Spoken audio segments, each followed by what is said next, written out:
कराची में गुज़िश्ता रोज़ होने वाली तूफ़ानी बारिश तो थम गई, लेकिन शहर के बासियों की मुश्किलात ताहाल ख़त्म न हो सकी और शहर के मुतअद्दिद इलाके अब भी ज़ेरे आब हैं। 15 मिनट की बारिश ने हुकूमती दावे ठुस कर दिए। गटर का पानी कचरा सड़कों पर जमा हो गया।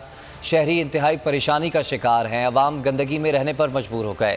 ट्रैफिक का निज़ाम दरहम बरहम हो गया, कोई पूछने वाला नहीं। ये शादमान टाउन का इलाका है। आज प्री मानसून की पहली बारिश जो है वो हुई है, जो कि तकरीबन 15 मिनट की बारिश हुई है। उसके बाद इस शादमान टाउन का हाल ये गटर का पानी कचरा और लोग परेशान हैं, नापाक हो रहे हैं, जो कि इस जगह पे पिछले 20 साल से यही हाल है। जो भी गवर्नमेंट आती है सिवाय झूठे वादों के और कुछ भी नहीं होता।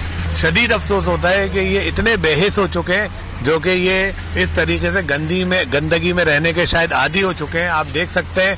और यहाँ वीडियो बनाना, यहाँ गाड़ी में बैठ के गाड़ी की बर्बादी अलग, ये सब चीज़ें मनाजिर आपके सामने हैं। लोग परेशान हैं और रॉन्ग वे चल रहे हैं लोग, लेकिन कोई इस पे एक्शन लेने वाला नहीं है।